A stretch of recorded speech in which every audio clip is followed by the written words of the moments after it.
Миний хувьд тус байнгын хороонд харьяалагддаггүй байгаа. Тэгээ өнөөдөр энэ засгийн газар чиглэл өгөх тогтоолын төсөл хилцэж байгаатай холбогдуулаад бас өмнө нь өөрийнхөө бас ажиллаж исэн тогтоолын төслийг нэгтгэх зорилгоор аваад ирсэн байж байгаа. Тэгэд энд одоо нэмж оруулах саналуудаа товч танилцуулъя. За нэгдүгээрт засгийн газар дагаарын тухай хуулийн хэрэгжилтийг Монгол Улсын их хуралд 2025 оны 5 дугаар сарын 15-ны дотор тайлагнах.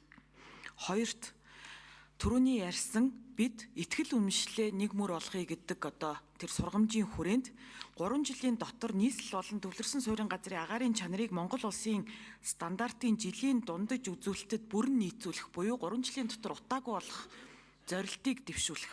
Энэ бол одоо яг нөгөө юм улс төрийн манлайл үзүүлж байгаа ийм заалт гэж ойлгож байгаа. За гуравт төр дахиж утаанд мөнгө зарахгүй байх гэсэн одоо тэр сургамжийн хүрээнд 3. Агаар бохирдуулж буй альва этгээд арга хэмжээнд төрөөс татаас урамшуул олохгүй байх.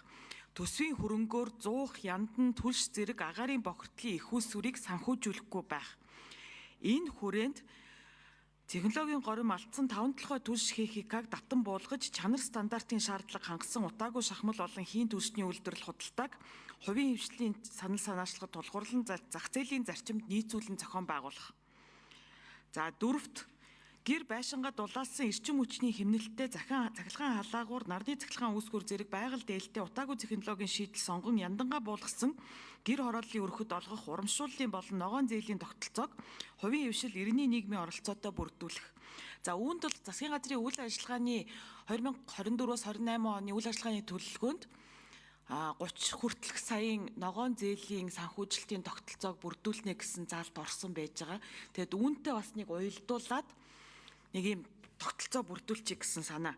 За 5-д хашаанда 5-аас доошгүй мод тарж ургуулсан айл өрхийг захин бүртгэлд хамруулж урамшуулах. За мөн 6-ад бага чадлын тархмал их усүрийг угсрах, суйрлуулахад шаардлагатай тусгай зөвшөөрөл шаардлагуудыг эрс хөнгөвчлөх буюу одоо нөгөө эрчим хүчний их усүр талдаа тухайлах юм бол одоо сэргээгт эрчим хүчин суурилсан их усүр бүрдүүлэх юм бага чадлын тархмал их усруудын зөвшөөрлийн тогтолцоог бол одоо эрс хөнгөвчлөх ийм байдлаар шийднэ гэсэн санаа. Тэгэхээр цаашдаа болохоор одоо хүмүүс нөгөө их усүр талдаа айгу санаа зовоод байгаа юм л та. Тэгэхээр ингээд өнгөрсөн хугацаанд судлаад үзэхэд Улаанбаатарын гэр хорооллын одоо айл өрхүүдэд 200 мянга орчим айл өрх байгаа. За тэдгээрийн ерөнхийдөө жилдээ цахилгаан халаагуураар халаах одоо нөгөө чадлын хэмжээ 600 мегаватт байгаа хгүй юу. Тэгэхээр бол харьцангуй гайгүй. Одоо жишээлх юм бол эрчим хүчний яамнаас бол одоо манай одоо улсын 1800 мегаватт хүчин чадлыг 3 жилийн дотор 3500 мегаватт хүргэнэ гэдэг байгаа шүү дээ. Тэгэхээр бол одоо бөөрөлчүүдийн 300 мегаватт удахгүй орно гэж байгаа. За баян дээр 660 мегаватт орно гэж байгаа. За 5 толгойн станцаас орно гэж байгаа. Гэх мэтчлэн зөвхөн цахилгаан эрчим хүчээр халаах яг тэр боломж чинь бол ингээд ойрын 2-3 жилдээ бол бүрдчихнэ гэж ойлгоод байна. Тэгэхээр давхар шахаад явах боломжтой.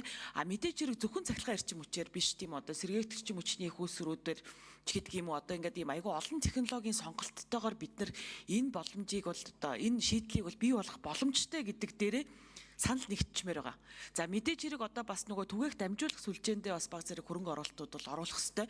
Тэгэхээр нөгөө 100хан зараад байгаа мөнгөө 5 толгой түлшид одоо жишээлбэл жил болгон 400 тэрбум төгрөг зарж байгаа. Тэр мөнгөө бол одоо тэр нөгөө дид үтс рүүгээ зарьяа. Гэх мэтчлэн ингээд нөгөө богино хугацаанд юм ухаалаг зарцуултууд хийгээд тэгээд энэ 3 жилийн дотор л ерөөсө утаагүй болъё гэсэн зорилт тавья гэсэн санаа.